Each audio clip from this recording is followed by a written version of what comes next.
Okay. All right, can you see me? Oh shoot, I can't see myself. I can see your reflection. Oh no. Well, let me see. Oh wait, I can see you. There. You can. I can see you now. Oh shoot, I can't see myself. It's just like a blank screen. So weird. Okay. Okay. Well, I can see you. So if you want, if that's okay. All right, cool. Okay. So I want you to. Okay. So yeah, I think that right now we need to give that space for healing and reconciliation. And it's beautiful to see everyone marching in the streets together.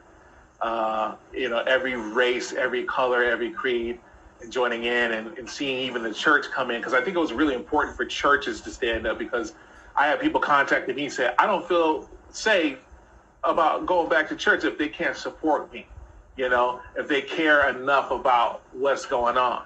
And so I think a lot of times churches like to shy away from getting involved with political things like this, but this situation is more than political. It's about humanity, and if people are God's greatest creation, it's the creation that he calls beautiful, that he calls lovely and his beloved, then, we should care about people as well.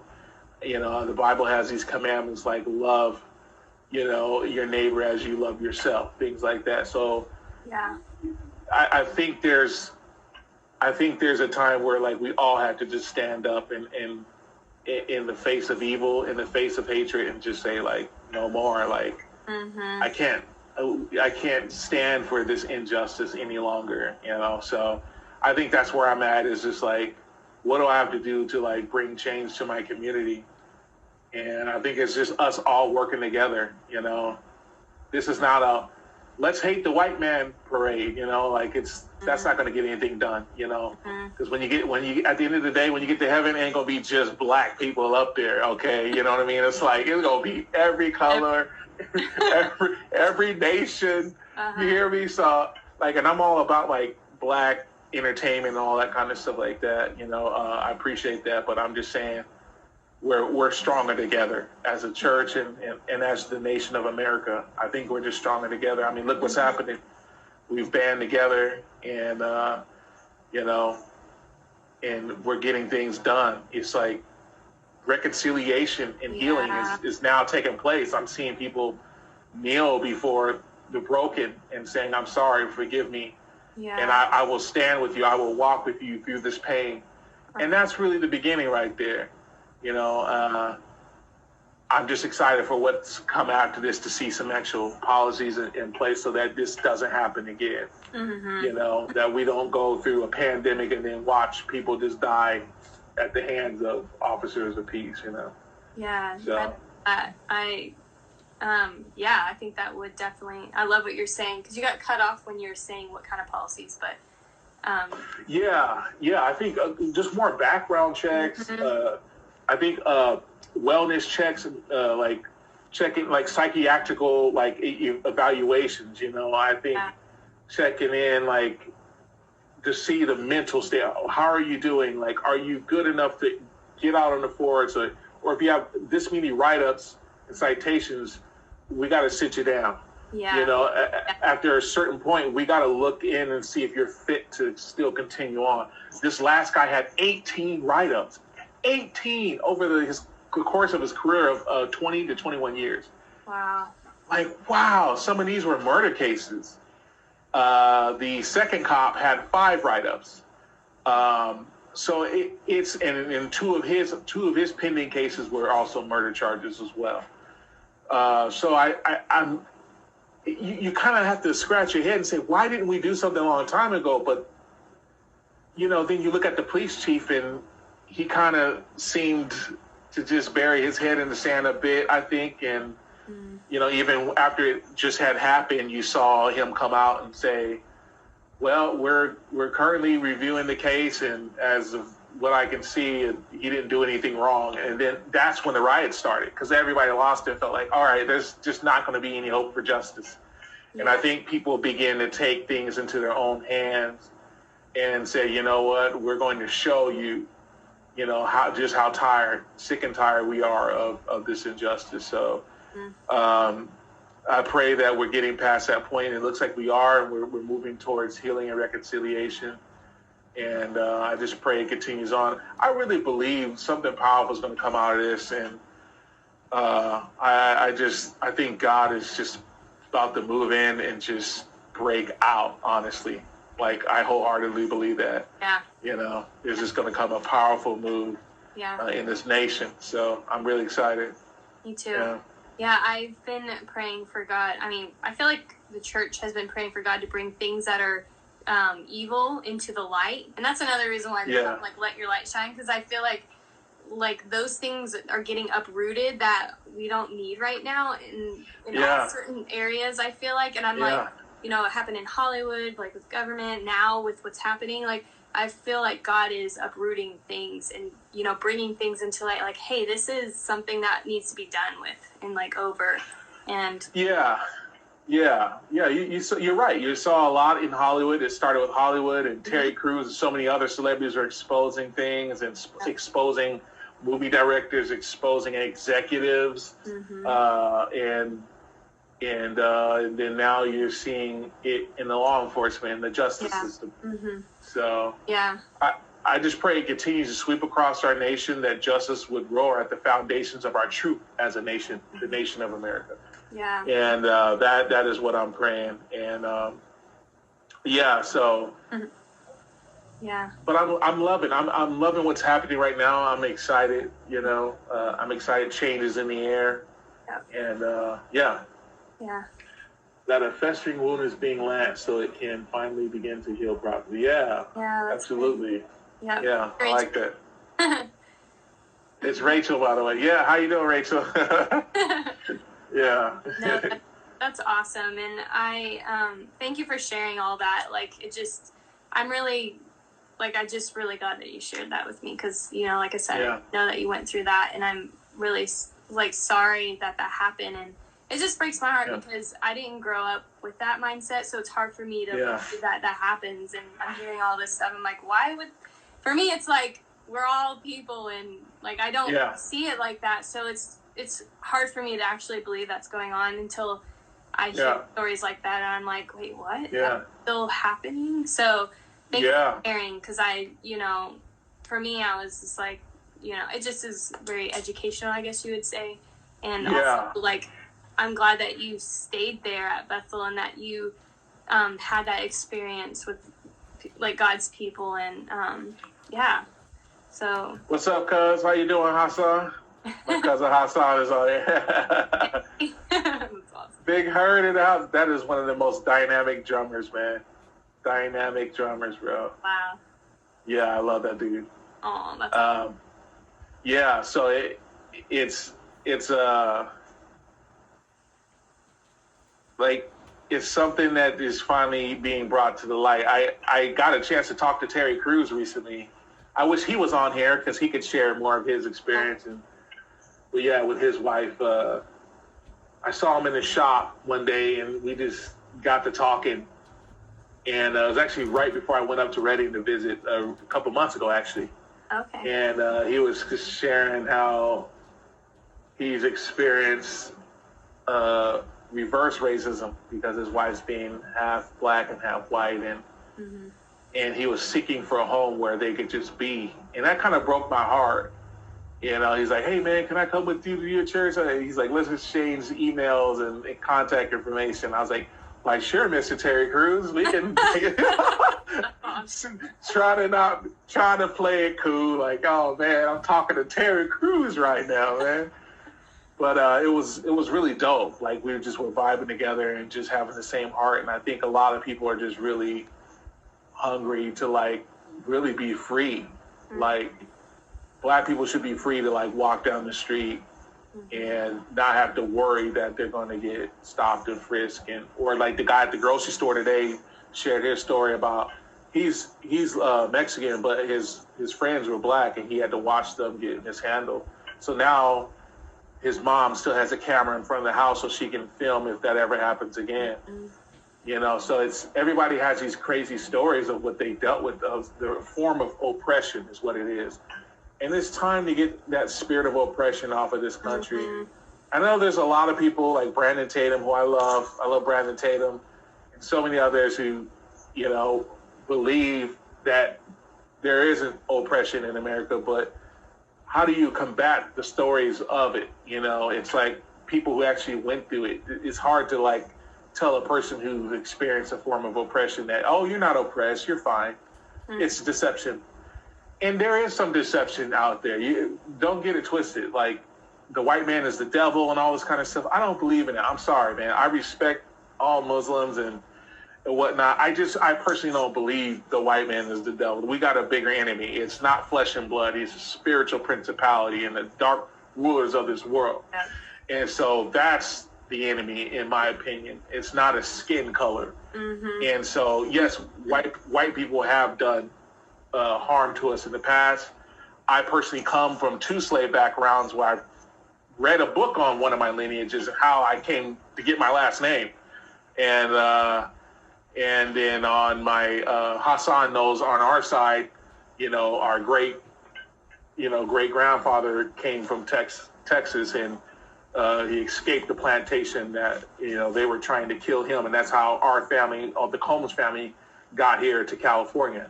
And so hearing it, reading the books and having the history on it, you're like, wow, this was a real thing. It becomes real. Yeah. You're like, wow, like, this is the struggle. Mm-hmm. So I can't sit here and say that there's not oppression in America, but I think there is in many various forms. It just looks different. It doesn't look like, oh, we're in change, physical change, but it might be spiritual, mental change because you were stopped, pulled over, and slammed against the car several times and you didn't deserve it. Yeah. And it breaks my heart that you had to go through that. It broke my heart to hear that this guy's friends had to go through that. But I think this is the time where we really begin to address that. Yeah, it is sad. It is sad. But this is our time where we get to address those things and say, how can we make this right? Mm-hmm. And that's what you're starting to see. You're starting to see people realize that. Because I've heard many people say, I just don't believe that's true, especially in the church. And that was the hard. I've had friends who, because I work in the entertainment industry, and look, man, I got friends who believe in all kind of stuff, you know. and one of the things they felt hurt by, they didn't feel hurt and accepted by the church because they didn't feel accepted by the church and they felt hurt, you know, because everybody has their own stories. And I feel like us as a church, sometimes we have to start to listen, and we'll be able to better love more. And I think that's the key to this war. It's going to be radical acts of love. Yeah. And if that means getting out there with the sign and standing for what's right, then we're going to do that. If that means I'm going to take my resources, my intellect, and my knowledge, and I am going to meet with state legislators, I'm going to meet with city councilmen and lawmakers and fight to get some policies in place that will protect all mankind, so that we can have the right to be treated equally as American citizens. Yeah. If that means that, then that's a radical act of love. If it means getting out in the streets and helping businesses clean up the business after the aftermath of the riots, then we're going to do that. And so this is a time for radical love and radical change. And I'm very excited about that. So, yes, it's time to make it right. There you go, Sonia. Amen. Yeah, that's good. That's really good. Yeah. Thank you for sharing that. Yeah, it's so good to hear your heart and what you're going through, and I'm excited to see change. And I feel like this happening now will also bring change for other people who feel, you know, like they're being judged by who they are, you know, all sorts of different ethnicities and different, you know, life choices, because like that, this is like breaking that oppression off of the world, and just like we're fighting, you know, some people maybe don't believe in, you know, believe in God in the spirit realm, but they are fighting against, is it frozen? I can't hear it. It's quit. Can you hear me? Yeah, I can hear you. Okay, good. It went silent. It's weird.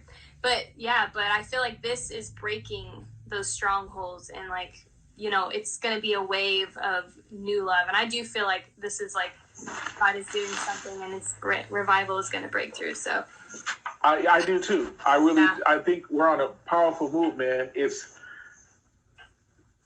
We're forever changed. Mm-hmm. We're going to change the way we write. We're going to change the way we create. We're going to change the way we think now. Yeah. This is going to be a whole new world and generation after this. Yeah. So yeah, it's really exciting because I'm excited for the way different people are going to bring about change. Mm-hmm. And I feel there was many days where I cried and I didn't know what to feel but just pain. Yeah. And I had my time of pain. I had my time of sitting and chewing on what I just saw, what I felt, all the emotions of when I suffered and went through, and I was called nigger, and I was told to go back to my homeland, and I had a shotgun pulled on me and told me my kind wasn't welcome around here, or I felt all that came all back up again. Mm. And I thought we were done. I thought we have made strides. And I think that's why it hit people so hard, because we have made strides as American people, but where it mostly counts is still not have changed. It still hasn't been changed. And so now it's been highlighted, brought to the surface, and it looks like we're going about, certain ways that we can deal with it and move on from here. So, yeah. But yeah, this is about making that space for people, however they need to express themselves, Yeah. Well, cool. Thanks, Kelly. Love you, Lindsay. You're amazing. You're a rock star. Yeah. Well, cool. Well, is there anything else you want to share before we say bye? Yeah, just I love you guys, and let's figure out how we can best bring hope and love to this broken world. A lot of people are hurting right now, and so let's really figure out how we can. Sir, how you doing, Kate? Hey, Kate. So good to see you. Love you, girl. I think it's a time to really stop. How you doing, Georgie? She said, "Thanks, guys." Laura, this police, love you. Georgie's incredible. Yeah. Yeah, she's a powerful force. I got to see her at Will Rogers Beach the other day. It was amazing. It was the best quarantine walk. That's awesome. But yeah, I think it's a time to really stop and ask ourselves and connect with God at how we can contribute to what He's doing right now in this hour of bringing change and hope to a broken nation. Mm-hmm. And what's beautiful, it's not just America that's in this now. Now we have New Zealand. I saw a whole rally of 3,000 people in New Zealand. Oh yeah, crazy. With the UFC fighter who got up there and spoke. Israel Adesanya spoke about his encounters with racism there. Wow. He's originally from Africa. And so his family raised him in New Zealand, Auckland, New Zealand. And so he got to share his testimony. And so we're seeing it in New Zealand. We're seeing it in Paris. The streets of Paris are filled with people protesting and standing up for love and change. And so God is doing something massive around the world. And, I want to be a part of it. I want us, Paris is protesting too. Exactly. And so I don't want us to miss this moment, because I believe it's a really key moment in history.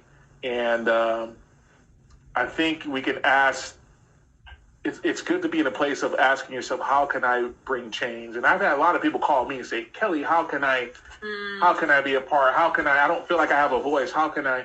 Yeah. And I think just really understanding what these people have gone through, what Black people have gone through, the pain that they're feeling, and just simply starting with, I understand, or I feel your pain. I acknowledge that it's real. Because I think for so long we've said, no, it's not real. Oh, that was like 400 years, or, 200 years ago. And, so it's like, I think people have to stop and say, how can I bring change to my community, to my nation? And I think it first starts in the heart with oneself. Yeah. And from there, allowing God to highlight to you the areas that you could be a force.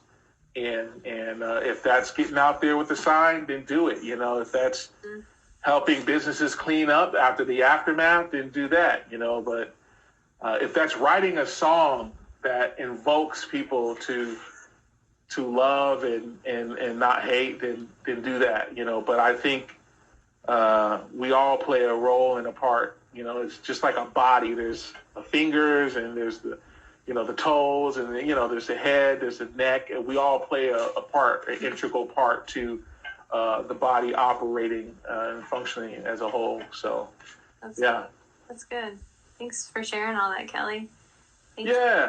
Is there, since you mentioned a song before do you have a song that you want to sing to everyone? For some reason, I kept thinking about that. I don't know if you actually do. I don't know. I actually don't. I'm so sorry I didn't prepare. Yeah. I was thinking of that. I was like, But do you want to go ahead? Do you want to shout out on your new song or anything? Yeah. New song. I got a new single that just came out and May 1st, and it's called On and On. So it's on all streaming platforms. It's on my Instagram page. Great.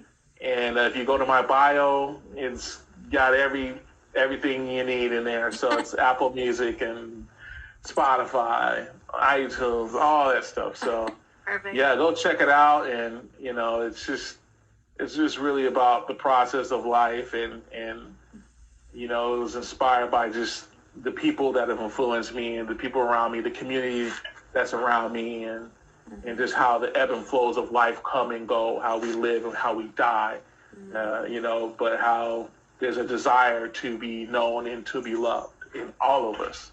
Yeah. And that's what it really comes down to. A lot of us really want to be known and to be loved. And so, it's a beautiful song that the Lord gave me, and I felt like I was supposed to share it with the world. So, yeah. Go check it out. Spotify, everywhere, Well, before and I'll also post that too and tag you, and I'll post a bunch of stuff about you and stuff that you talked about. You even mentioned a book earlier. But I feel like I haven't actually done this with anyone that I've met with, but I feel like to pray over you right now. Yeah. So let's do that. So God, thank you so much for Kelly. I just pray that you just bless him with, I just feel, just bless him with open doors to do those petitions, or maybe not petitions, whatever it is, God, for the law enforcement. I just feel like you laid that on his heart, God. And if he's either to just tell someone who knows about that, I pray that he becomes a force in this with the legislator, with government. When you're talking about it, I just felt like to pray for you for open doors. So God, we say yes to open doors for that. And I thank you so much for his heart and for his dreams, God, his dreams with music, with acting, with his relationships. God, I just pray that you bless those. And during this time, Lord, I just pray that you make him brighter and brighter and brighter, that he'll have more opportunities to talk about his heart, that he will just have favor in this time to just speak truth, because you've blessed him with such a good heart, Lord, and I know that he has so much to share. So, God, I just pray that you give him those open doors and opportunities. I just see open doors, opportunities, open doors, opportunities. So, yes, Lord, and bless him, protect him, amen, and his family. Amen. Amen. Come on, thank you so much. I appreciate that.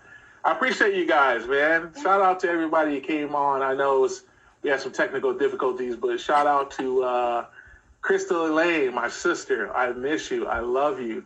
Shout out to Kate English, Joshua, my cousin Hassan. Kate Clarity. Everybody is in the building, man. Beautiful people. Melissa, Lindsay. Wow, everybody. So just shout out to everybody who came on, and let's do this again, man. Let's have more discussions. I think I think that's another big thing we need to have. We need to create a platform for us to discuss what is in our hearts and what is on our mind, because I think God gave so many of us great ideas and inventions and we just need a platform to bring that to light. So I think we need to have more discussions like this. I would love to do a town hall with Killer Mike. I got a buddy trying to reach out to Killer Mike for me because I would love to get together with him and see if we can, like, I don't know, man, make some cool stuff happen. He's been a voice for the Black people for so long that I love. Like, he's been rough on the edges, but you know that's how it is when you come from the hood, man. You know, it doesn't quite leave. You know what I'm saying, Hassan? It doesn't quite leave. So it's like that's your way of communicating. So, but he's so eloquent in the way he studies and researches history and time. I think he's a great person to get in front of the right people that we can get some policies changed and things like that. So I would love to do something with Killer Mike and do an interview with him or something. That would be incredible. Yeah. Yeah.